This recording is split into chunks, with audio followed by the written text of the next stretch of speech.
sa Region 4A.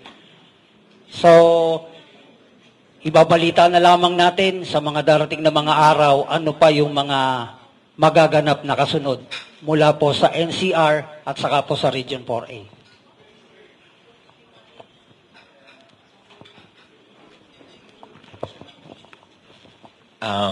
Kami po sa Maisog Rallies and Tops Forum, nagvo-volunteer lang po kami as speakers. We don't know exactly kung saan ano yung specific direction. Basta kami, ini-inform lang kami na pumunta ka doon if you are free. Like this one, kung libre kayo, punta kayo sa Marikina City.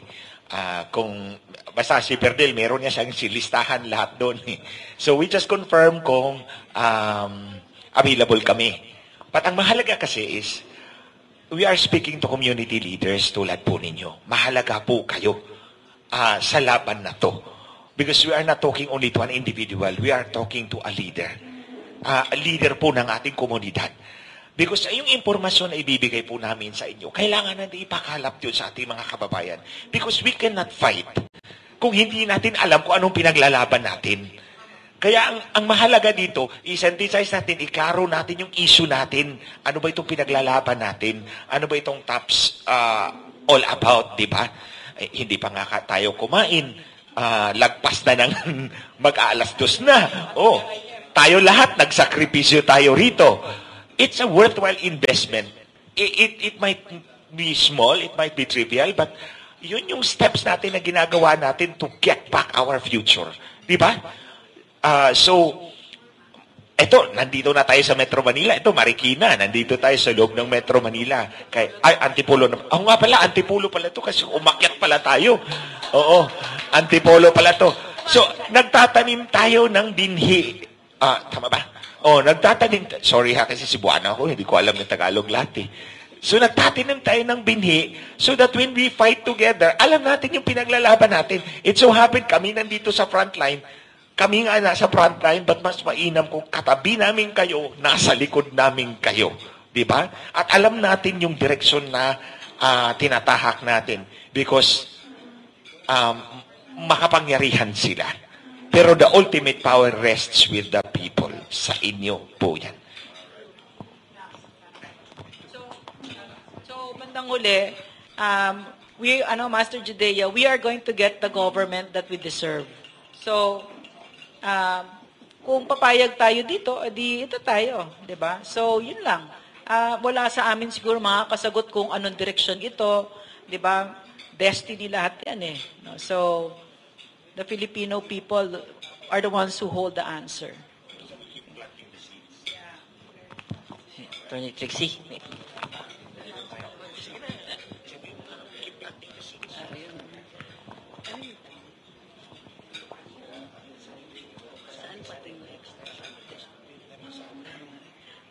Alam nyo, the reason we're here is kasi may storya kami. Lahat kami. Meron kaming kwento. Attorney Vic at saka ako, galing kami dito sa administrasyon na ito. So, first-hand, front seat witness kami sa how we lost our way. Naligaw tayo. Ang ganda-ganda ng mga, di ba, hopes and dreams tayo eh. Itutuloy natin yung naumpisa ng dating administrasyon. Pero, nandito kami because, well, parang parang meron kaming, anong tawag doon? Survivor's guilt. Kasi, na-survive, lalo na ewan ko kay Attorney Vic, pero ako survivor's guilt talaga. Nanggaling ako doon sa administrasyon, at nung nagserbisyo kami ng buo, taus-puso, buo ang puso namin manilbihan sa taong bayan, sa buong-buong pag-aakala na itinutuloy natin yung naumpisahan sa dating administrasyon.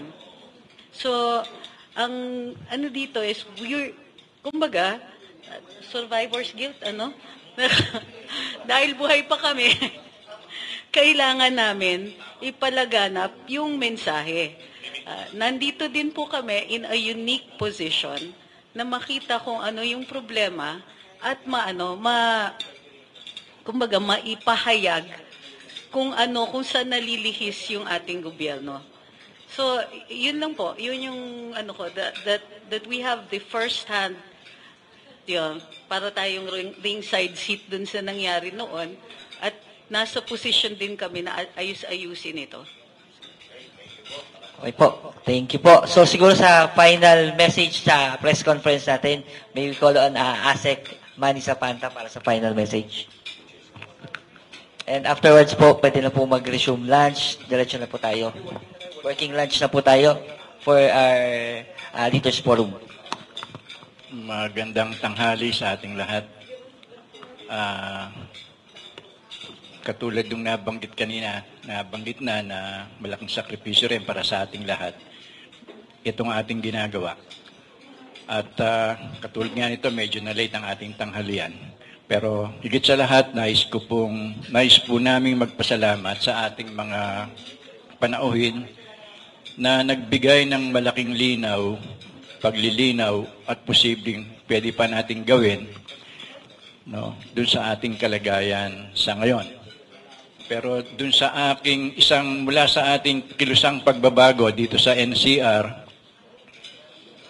at sa Region 4A at yung iba pang convenors ng TAPS at hakbang ng maisog, nais lang po naming sigurong manawagan na rin ngayong hapon na patuloy na yung natutunan natin ay ibahagi natin sa ating mga kasama, sa ating mga chapters, lalo na dito sa lungsod ng Quezon, Manila at Marikina.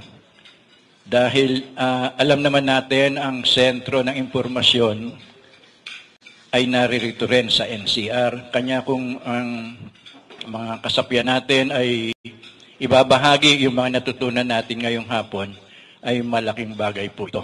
Katulad ng ating sinasabi, kung tayo lang ang kikibo at hindi kikibo yung mga kasama natin sa ibaba, ang ating tinig ay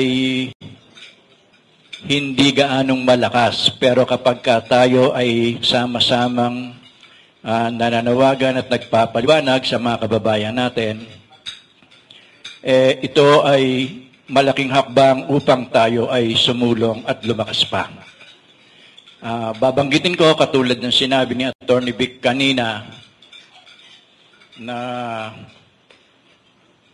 ang kailangan ng sambayan ng Pilipino ngayon ay hindi digmaan. Mas kailangan natin ang sapat na pagkain sa mamamayang Pilipino, sa pamilyang Pilipino, at higit na maraming hanap buhay para sa lahat, nang sa gayon ay magkaroon talaga ng tunay na pagbabago at panghuli yung kanyang panawagan na itigil na ang korupsyon sa ating pamahalaan.